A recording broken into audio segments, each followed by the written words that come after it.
Sean, this game, what we're doing, can make you crazy. You know what I mean? Yeah. Oh, yeah. It's already done that before we started, and it's definitely doing it while we started this.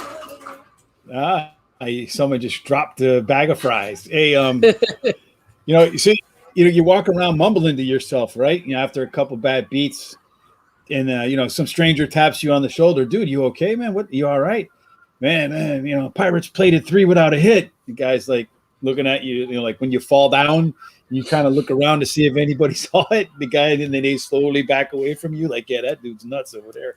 Better stay away from him. But that was the kind of weekend it was for me. The Pirates did score 3 without getting a hit. I had Seattle beat the A's. 2 out, meaningless soft hit that the guy beat out, stole second. Then wild pitch, lose 4-3. Soccer game with the Chicago Fire. They outshot the Toronto team like 31-8. And usually, if you see a line like that, it's like a 3-0, 4-1 game. 90% of the time, it's a winner. So sometimes you go through some streaks. One more run from the Dodgers, and I hit that run by parlay yesterday. I'm beginning to hate the Dodgers, man. Yeah, but it can be like that. So you have to be able to have a betting strategy you can make it through that. Yeah, you texted me that, and I didn't even realize that you were that close to that. That's unbelievable. And then that's one of those you go, oh man, if I'd have just left the Dodgers out and do the 3, you still would have made a really good bet. So killing. And then I had Saturday. Well, it's crazy. Saturday was crazy for me because, I had Boston. They were up like 3 or 4-0. I had the Tigers. They were up 6-0. And, they both end up losing. And then it's funny. I don't have Boston yesterday, and they come back from 3-0 and win themselves. I know. The funny thing is I'm never on the other side of a team scoring 3 runs without a hit to get a W. It just never works for you. Maybe it does, and you just don't remember it because it doesn't hurt as much as getting your ass handed to you on a bad beat. But I guess that's part of being in this game, right? Yeah, and eventually our luck will turn around, and we will be on the more positive sides than the negative sides of that. Yeah, well, I've been kind of floating around because I use good money management and so forth. And anyway, let's see if we can, like you said, get to the right side of that stuff today. Today we have some baseball.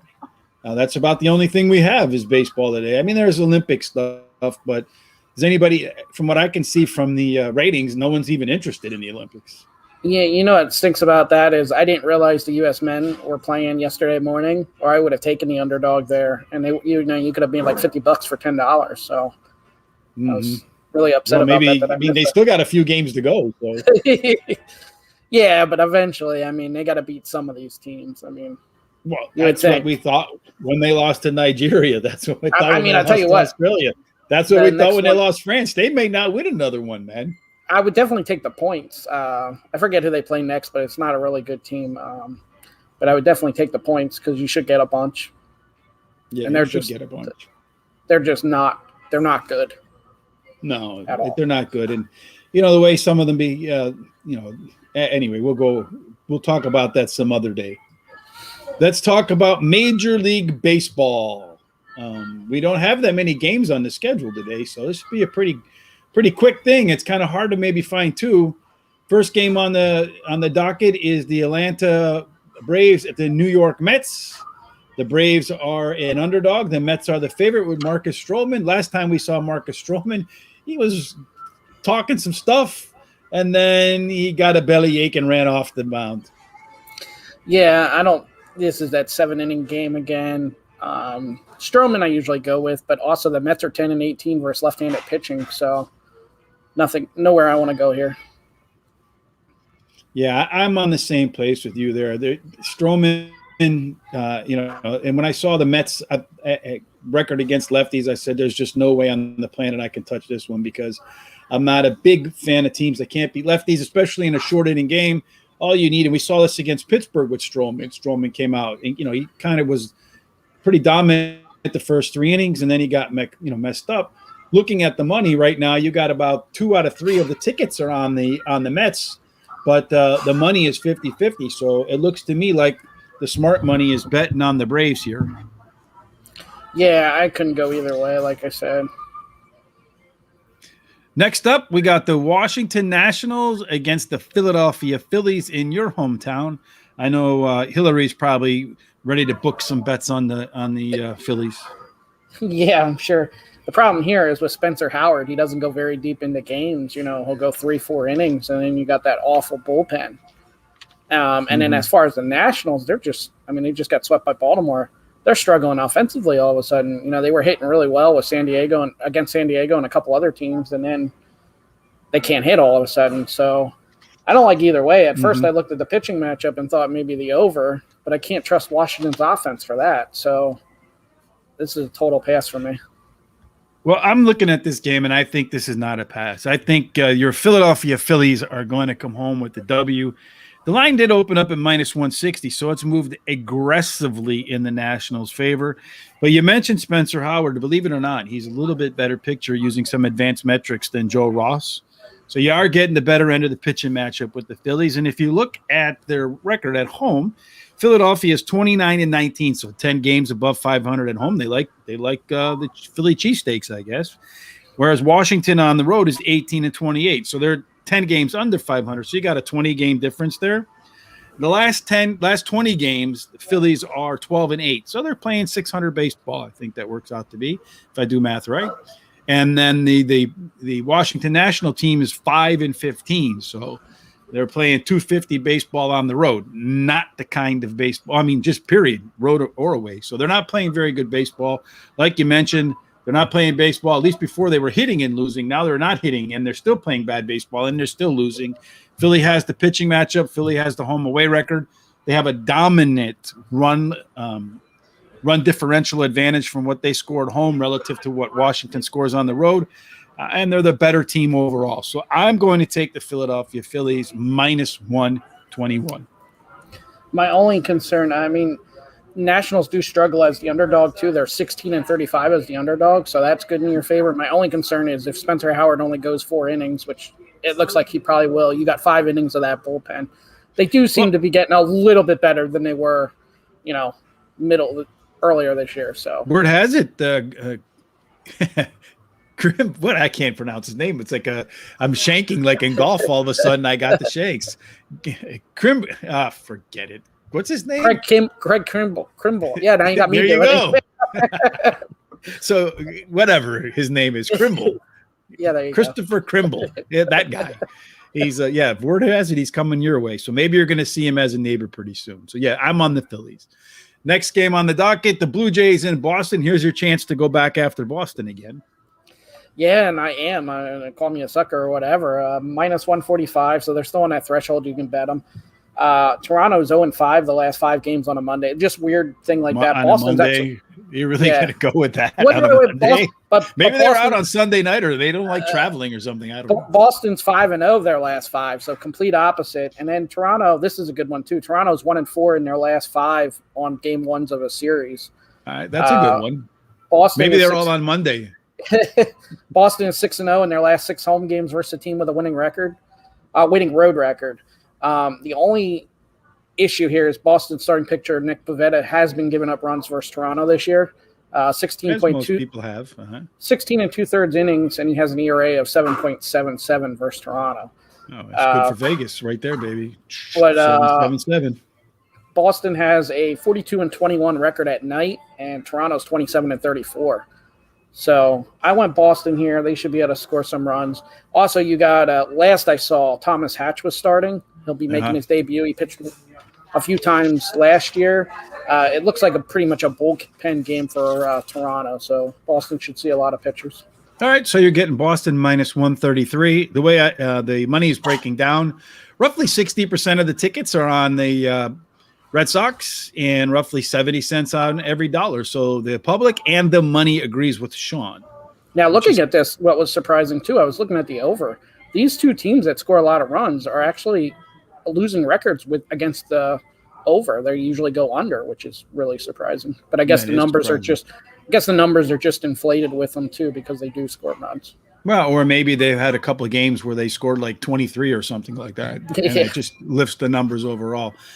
The Cubs versus the Cincinnati Reds here in the Windy City. It's hot and it's humid.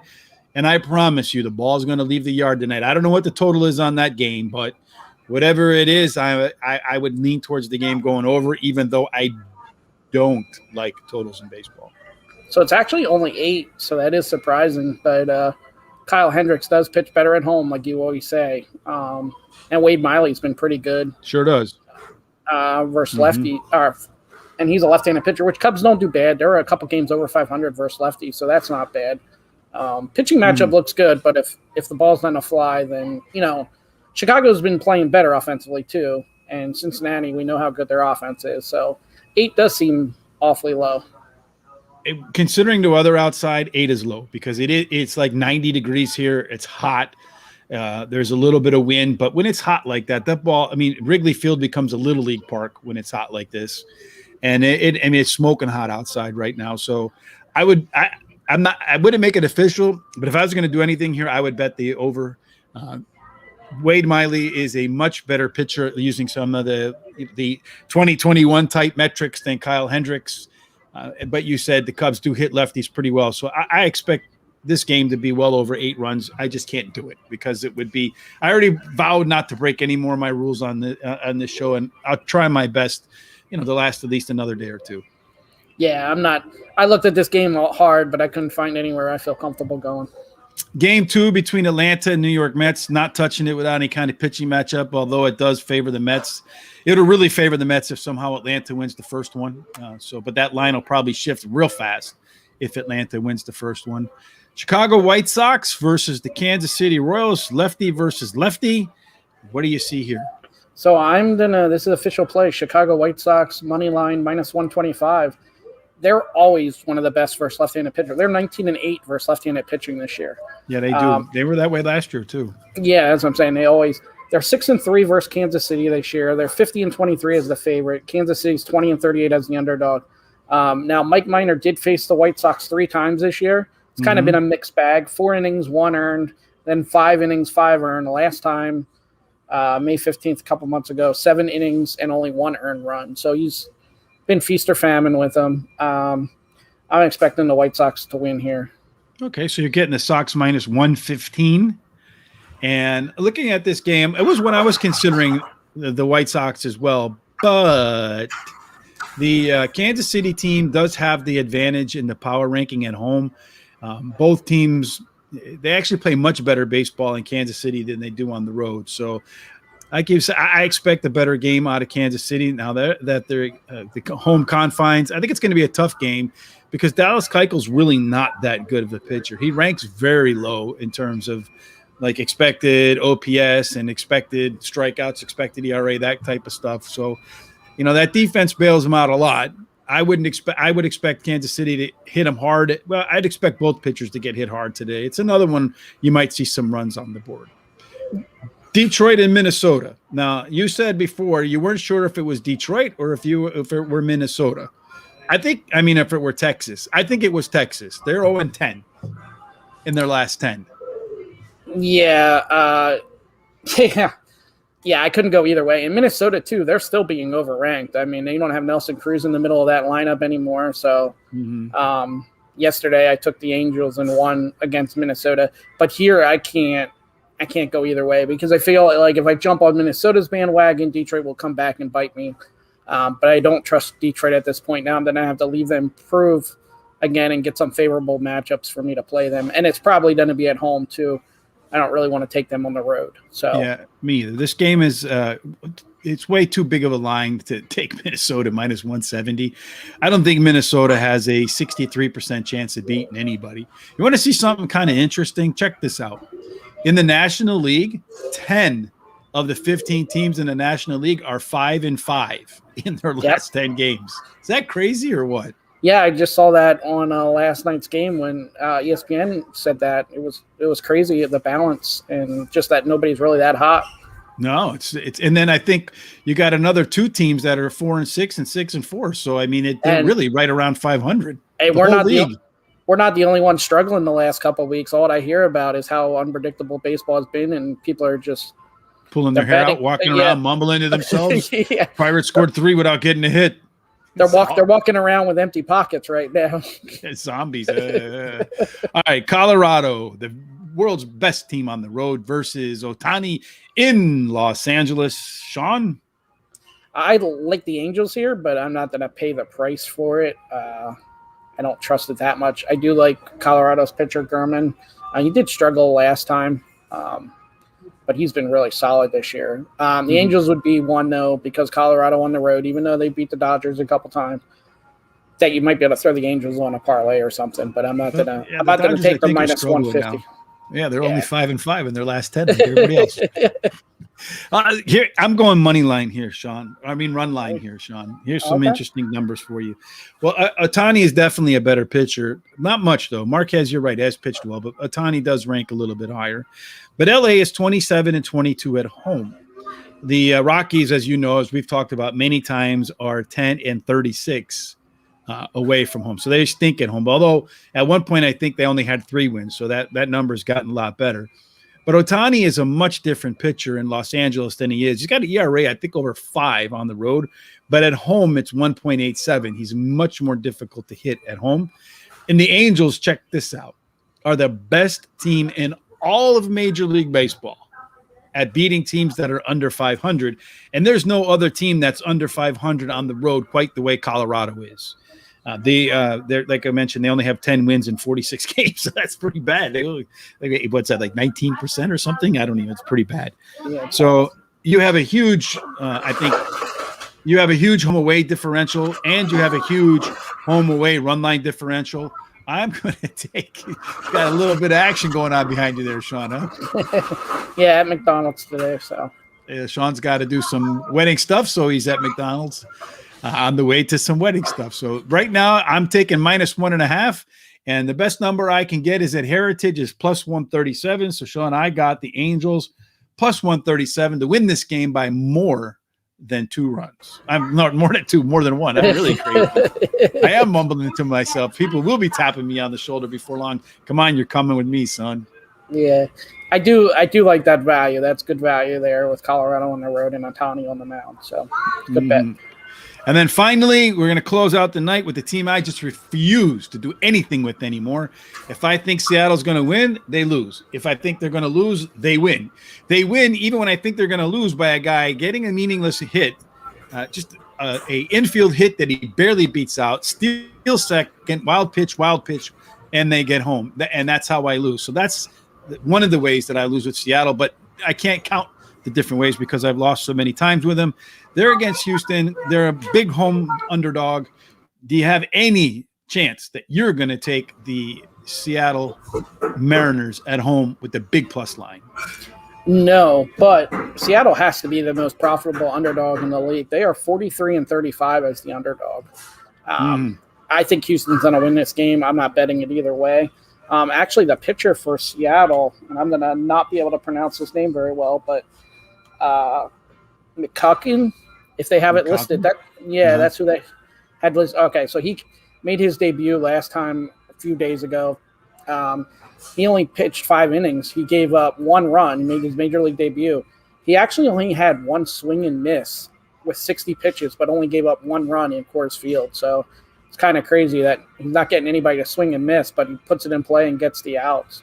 Well, I mean, Greg Maddux was like that, right? Greg Maddux, a lot of people hit him, but they just hit the ball right to somebody on the field. Yeah, I think this guy is one of those guys they didn't think would make it, and he did well his last game out of the bullpen, so we'll see what he does as a starter. Houston's definitely going to throw one of the better lineups at him.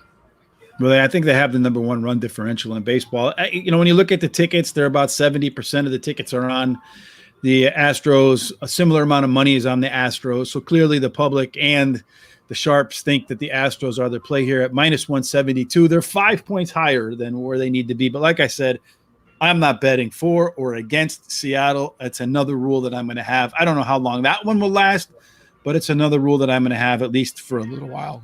I do think as gamblers, and you do it in your head a lot of times, maybe we should have, a notebook on certain teams that we just aren't betting at all, no matter what the matchup is. And then certain teams that you are betting, you know what I mean? Maybe sometimes we shouldn't bet it off for a while. Take a couple days off, do like Terry and lock our accounts, right? But that's where money management comes in. I'm I was telling Sean, and this is I put in $45 in my DraftKings account a year ago, almost a little more than a year ago.